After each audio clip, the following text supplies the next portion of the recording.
নমস্কার, কেমন আছেন সবাই? রূপাস রসোইঘর থেকে সকল বন্ধুদের আরও একটি নতুন রেসিপির সাথে সাদর আমন্ত্রণ জানাই। আজকে চলে এলাম গাটি কচুর দুর্দান্ত স্বাদের একটি ডালনার রেসিপি শেয়ার করব আপনাদের সাথে। এখানে হাফ কিলো গাটি কচু ধুয়ে পরিষ্কার করে আগেই নিয়ে নিয়েছি। গ্যাসে কড়াই বসিয়ে দিয়ে পরিমাণ মতো জল দিয়ে একটু পরিমাণে নুন যোগ করে দিয়ে আমি গাটি কচুগুলোকে ঢাকা চাপা দিয়ে বেশ সুন্দর করে সেদ্ধ করে নেব। গাটি কচু যারা খেতে ভালোবাসেন তারা আমার রেসিপিটি ফলো করে অবশ্যই একবার ট্রাই করবেন। গাটি কচু রেসিপিটা তৈরি করার জন্য আমি এখানে মিডিয়াম সাইজের একটা রুই মাছের পিঠের টুকরোগুলো মানে গাদার টুকরোগুলো নিয়ে নিয়েছি।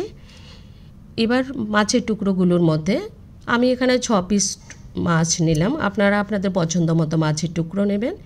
আমি খুব সুন্দর করে নুন হলুদ মাখিয়ে সাইডে কিছুক্ষণের জন্য রেখে দেব। গাটি কচুর রেসিপিটা তৈরি করার জন্য এখন একটা মশলা তৈরি করে নিচ্ছি। এখানে ঝালের জন্য 5-6টা শুকনো লঙ্কা দিয়ে দিলাম, এক টুকরো আদা কুচি দিলাম, একটা পেঁয়াজ কুচি, 5-6 কোয়া রসুন, 1 টিস্পুনের মতো গোটা জিরে, পরিমাণ মতো জল দিয়ে থকথকে করে খুব সুন্দর করে একটা মশলার পেস্ট তৈরি করে রাখবো। এদিকে আমার গাটি কচু কিন্তু একদমই সেদ্ধ হয়ে গেছে। যেহেতু লোকাল গাটি কচু একদমই নতুন ছিল, একদম মাখনের মতো গলে গেছে। গাটি কচুটাকে নামিয়ে আমি খোসাগুলো ছাড়িয়ে রেডি করে নেব। চলে এলাম রান্নায়। গ্যাসে কড়াই বসিয়ে 2 টেবিল চামচের মতো তেল যোগ করে দিলাম। পুরো রেসিপিটা আমি সর্ষের তেলেই করেছি। এই রেসিপিটা সর্ষের তেলে করলেই খুবই টেস্টি হবে। তেলটা গরম হয়ে গেলে আমি এখানে নুন যোগ করে দিয়েছি সামান্য পরিমাণে। তাতে মাছের টেস্টটাও বাড়বে আর মাছ ফুটে উঠবে না, আর খুব সুন্দর করে ভাজা হবে এই নুনটাকে যোগ করলে। এবার মাছগুলোকে উল্টে পাল্টে আমি বেশ সুন্দর করে লাল লাল করে ভেজে রেসিপিতে ব্যবহার করব। বন্ধুরা যারা আমার রেসিপি দেখছেন একটা লাইক করে দেবেন প্লিজ। লাইক করে দিয়ে রেসিপিটা কন্টিনিউ করবেন। এবার মাছের প্লেটটাতে আমি গাটি কচুগুলোর খোসাগুলো ছুলে নিয়ে নিলাম। পরিমাণ মতো হলুদ গুঁড়ো আর একটু নুন আর এক টুকরো লেবুর রস যোগ করে দিয়েছি। যেহেতু কচুর মধ্যে একটা কুটকুটে ভাব থাকে, এই লেবুর রসটা যোগ করলে যে কুটকুটে ভাবটাও চলে যাবে আর যে গাটি কচুর যে পিচ্ছিল ভাবটা সেটাও থাকবে না, খেতে খুবই টেস্টি হবে। এদিকে আমার মাছ ভাজা কিন্তু একদম হয়ে গেছে। আর একটু সামান্য তেল যোগ করে দিয়েছি। এই মাছ ভাজার তেলেই খুব সুন্দর করে আমি গাটি কচুগুলোকে বেশ ঝরঝরে করে ভেজে নেব। দেখুন আমার গাটি কচু কিন্তু একদম লালচে করে গাটি কচুগুলো ভেজে নিয়েছি। এই কড়াইতেই আরও 1 টেবিল চামচ তেল যোগ করে দিলাম। তেল যোগ করে দিয়ে এখানে ফোড়নে আমি 5 ফোড়ন ব্যবহার করেছি।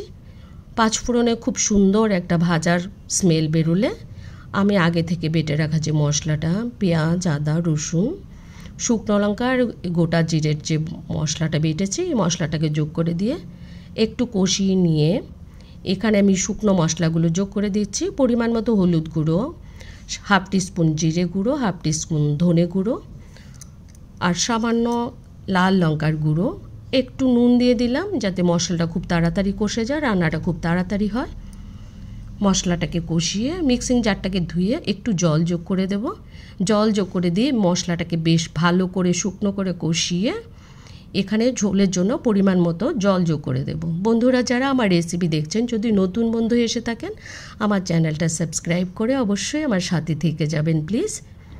মশলাটা খুব সুন্দর করে কষে গেলে আমি এখানে ঝোলের জন্য পরিমাণ মতো গরম জল যোগ করে দিয়েছি। এবার ঝোলটাকে একটু ফুটে উঠতে দেব। গাটি কচু যারা পছন্দ করেন এরকম মাছের পিঠের টুকরো দিয়ে এরকম একটা রেসিপি তৈরি করতে পারেন। কিন্তু আমার রেসিপি কিন্তু দুর্দান্ত হয়েছিল।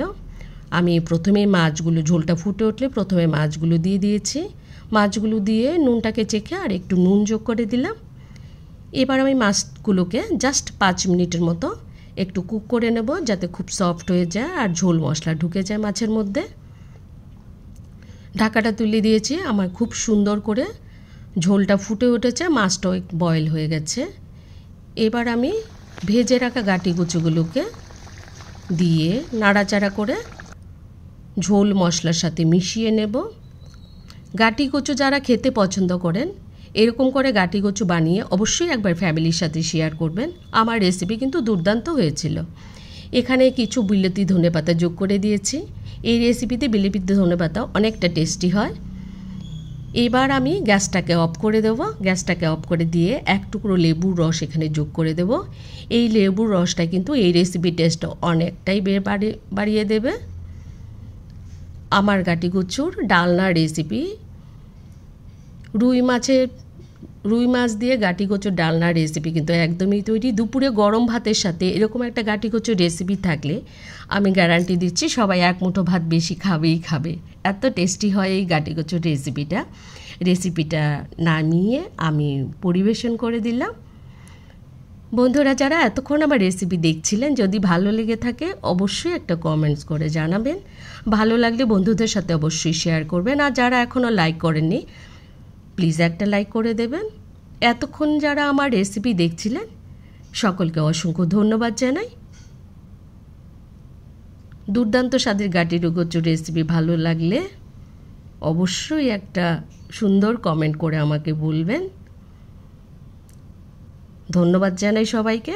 সবাই ভালো থাকবেন, সুস্থ থাকবেন। দেখা হচ্ছে নতুন আরেকটি রেসিপি নিয়ে।